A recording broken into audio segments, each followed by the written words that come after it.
Hello, and welcome to another episode of Banking on Information. Today, my guest is John Demore, who is head of product at Zingly AI. Welcome, John, to the podcast. Hi, Rutger. Thanks for having me. Now, John, we always start with that very important question, which is why, John, do you do what you do? Well, here at Zingley, the reason we do what we do was really about transforming the way customers interact with businesses. Zingley was started by a number of us who've been in the industry for a long time, and we've often realized how there's this universal dread that people have of interacting with businesses. We call it the FORO, the fear of reaching out. And that FORO, which is such a universal concept as you talk with Mhm. people, was Yep. something we kind of said, you know what, this is something that needs to transform in the industry. Even taking it a bit of mea culpa, being in the industry and having this still be part of what's going on in the world.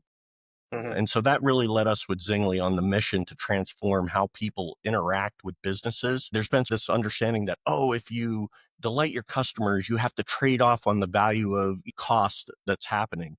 But I think we're really at an inflection point where both the customers can reach new levels of satisfaction, as well as the businesses actually using the technology to do that at a cost saving.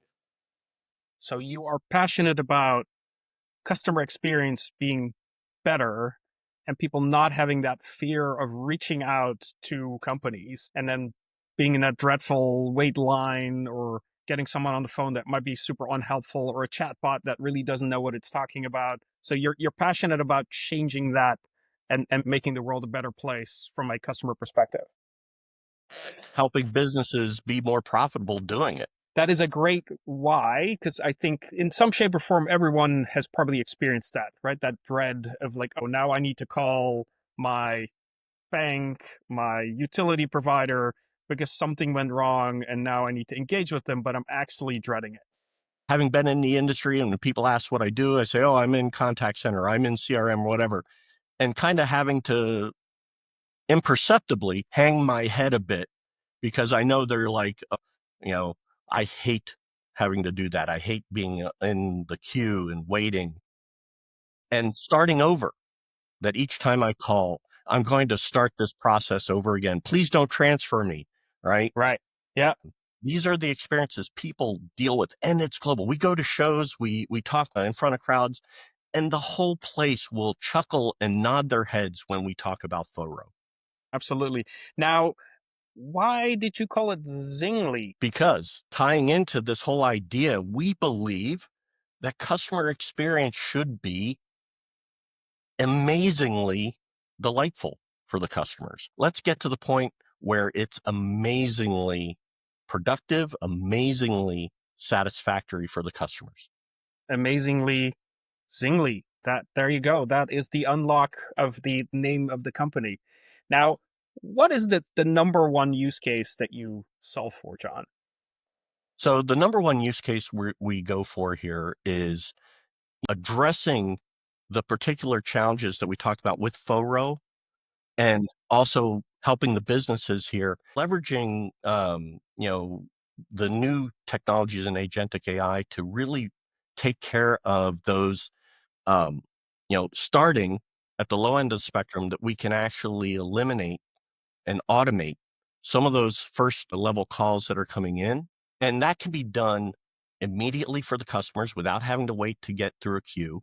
It can be done at all hours of the day, 24/7. We also see businesses having to put out money to hire after hours support. So really starting at that level, automating and taking load off of the call centers. But then also as we get into the broader Zingly platform, we can also continue to expand into more complex flows, leveraging agentic and also our rooms concept. So let's talk a little bit about that rooms concept because I heard about that. That sounds very interesting. So you engage with customers. What does a room do in the Zingly platform? So the room is an all-in-one collaborative space for customers to engage with the business. The idea here is we really wanted to put the customer at the center. So instead of the customer connecting with to the business through a straw, right? They call on a phone line, they get into a live chat session that's going to die as soon as they refresh their browser. We wanted to create this persistent space where customers can enter their room, and in that room, resources of the business come. They don't get transferred. If they need to talk to someone else or have different resources, those resources come into the room for them. The Yeah. room is persistent. It Yeah. has a history of all their interactions that have been going on, does file sharing, video, screen sharing. All of this is at their beck and call to be able to get the most out of the experience there.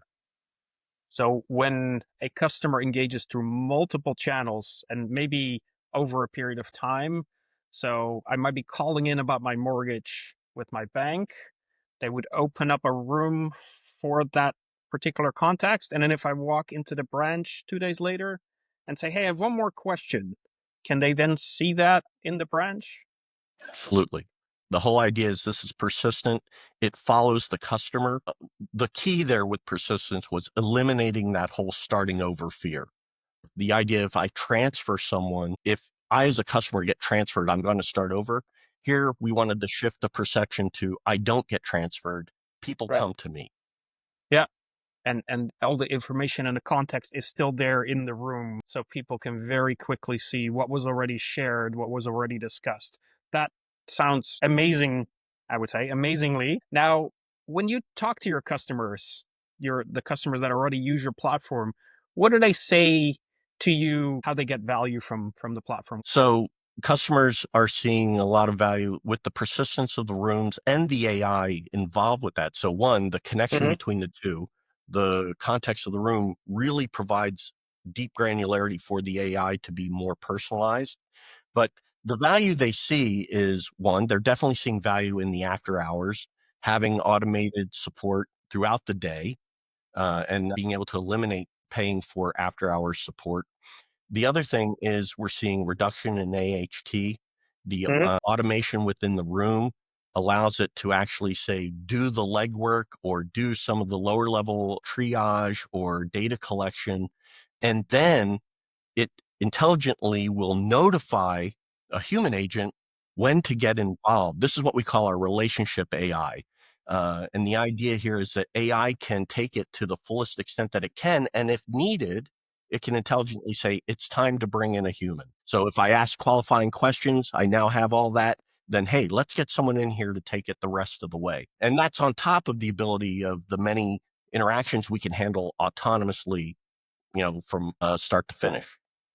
That sounds very valuable to bring the human in the loop when it's needed and leave it out when it's not. If I'm just calling in for my routing number, I don't necessarily need to talk to a person.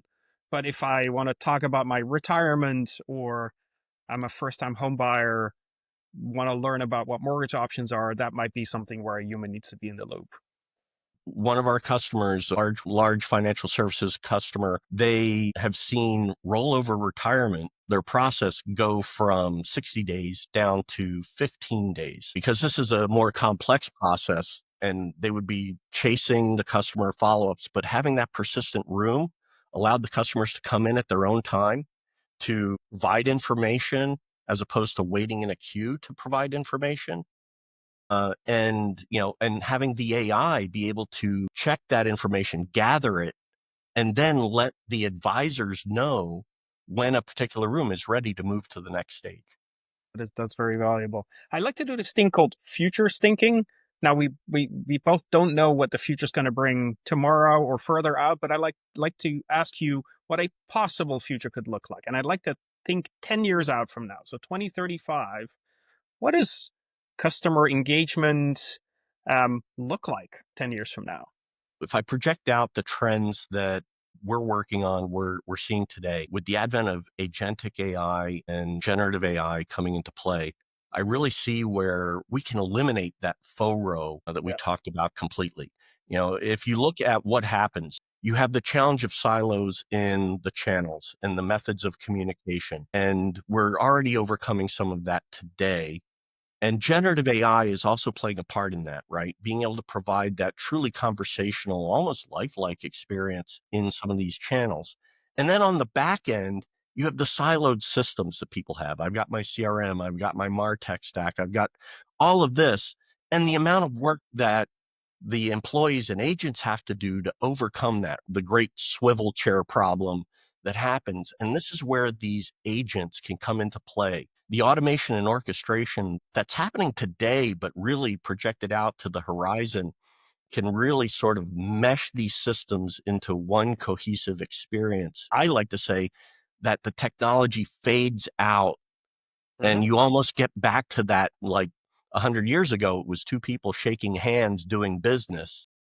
And we get to that point where we can really get back to that personal touch with all the businesses and all the systems necessary fading into the background, and agentic AI playing a part in streamlining all of that. Yeah, that is a very interesting view of the possible future where we take it back to human levels again because the automation gets to do all the complex things in the background. That is very interesting, where the complexity of different channels and different systems and all that orchestration without losing the context so that you can have a real human conversation with your customer. That sounds very dreamy. That sounds Yeah, amazingly.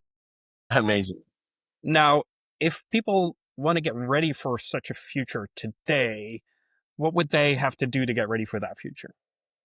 And one little touch on that before I answer this question, which is, but there's also the realization that not every interaction is going to be able to be human on human. The point is that we look at numbers, there's like roughly 17 million call center agents in the world today, and there's what, 5 billion consumers out there. So, the scale that's required there is really where AI is coming into play, but still being able to provide that personal touch, even if it is automated. Now, to your point about what do people need to do to get ready, it really is about overcoming some of the fears and embracing the newer technologies, generative AI, agentic AI, and how these come into play. I think they need to begin looking at their processes and what silos can actually be broken down using some of these approaches. From Zingley's standpoint, being able to put this experience in front of your current business facade to facilitate where do people connect?